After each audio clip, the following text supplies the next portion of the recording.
کہ جو لوگ اس طرح کی باتیں کر رہے ہیں رات کو، یعنی پہلی رات ہوتی ہے جو میاں بیوی کے درمیان ہوتی ہے، پھر جا کر جب لڑکا جاتا ہے اپنے دوستوں میں، پھر اس کے دوست کہتے ہیں کہ بتاؤ آج رات کو کیا ہوا، آپ نے اپنی بیوی سے کیا کہا، پھر وہ جو لڑکی ہوتی ہے وہ اپنے دوستوں میں جا کر اس کی سہیلیاں اس کو کہتی ہیں کہ بھئی آپ کی خاوند نے آپ سے پہلی رات میں کیا کہا. تو اس طرح کی باتیں کبھی بھی نہیں بتانی چاہیے، یہ میاں بیوی کے درمیان راز یہی ہوتا ہے.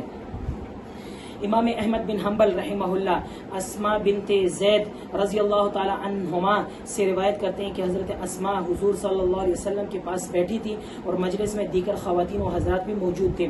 تو حضور صلی اللہ علیہ وسلم نے فرمایا کیا ایسا بھی ہو سکتا ہے کہ کوئی خاوند اپنی بیوی کے ساتھ رات کا راز کسی کو بتائے، اور کیا ایسا بھی ہو سکتا ہے کہ کوئی بیوی اپنے خاوند کے ساتھ رات کا راز کسی کو بتائے. حضرت اسماء رضی اللہ تعالی عنہا فرماتی ہیں کہ جی یا رسول اللہ صلی اللہ علیہ وسلم، اللہ کی قسم ایسا بھی ہوتا ہے کہ بعض خواتین و حضرات اپنے رات کے راز کو دوسروں کو بتاتے ہیں. یہ سن کر حضور صلی اللہ علیہ وسلم نے فرمایا ہرگز ایسا نہ کیا کرو کہ یہ ایسا ہے جیسے شیطان ایک شیطان کو راستے میں ملے اور اس کے ساتھ برائی کرے اور لوگ ان کو دیکھ رہے ہو.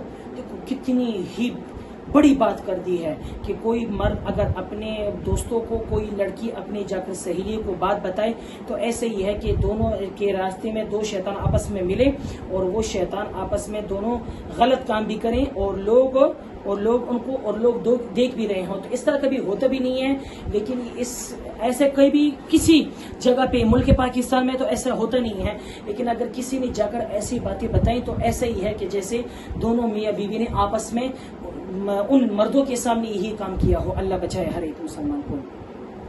قرآن کی آیت ہے فالصالحات قانتات حافظات للغیب بما حفظ اللہ. اس آیت کی تفسیر میں مفسرین کرام نے فرمایا کہ حافظات سے مراد وہ عورتیں ہیں جو اپنے خاوند کے ساتھ رات کا راز فاش نہیں کرتی. دھیان کرنا کہ آپ ایسا نہ کیجیے گا. سمجھ میں آگے نا؟ روشنی، آپ پریشانیوں کی گنتی نہ کیجیے بلکہ اللہ تعالیٰ کی دی ہوئی نعمتوں کی گنتی کیجیے. چمک، زندگی بہت چھوٹی ہے، لہٰذا آپ پریشان ہو کر اپنی زندگی کو مزید چھوٹا نہ کریں. جتنی آپ پریشانی میں رہیں گے، سمجھ میں آگے نا؟ ایک راز کی بات بتاؤں، اگر آپ کی زندگی کو اگر اینڈ تک پہنچانا یہ کہ آپ آگے کا سوچیں کہ آگے کیا ہوگا. بس آپ سوچتے رہیں گے زندگی آپ کی ختم ہو جائے گی. زندگی میں اگر ٹینشن آئی بھی ہے تو ٹینشن لانے والی ذات کون ہے؟ اللہ. اس کی ٹینشن کو ختم کرنے کے لیے بھی آپ تگو دو کرو، اپنی محنت کرو. سمجھ میں آ گئی نا؟ محنت کرنے کے بعد انشاءاللہ اللہ تعالیٰ آپ کو صلہ دیں گے. لیکن یہ بھی نہیں ہے کہ آپ کو ٹینشن ملی ہو اور آپ گھر بیٹھے ہوئے ہیں بھائی ٹینشن ہے، بھائی اللہ تعالیٰ نے دی ہے تو اللہ تعالیٰ ختم کریں گے. اللہ تعالیٰ ایسے ختم نہیں کریں گے. اس کے لیے آپ کو تگ و دو کرنی چاہیے. سمجھ میں آ گئی نا؟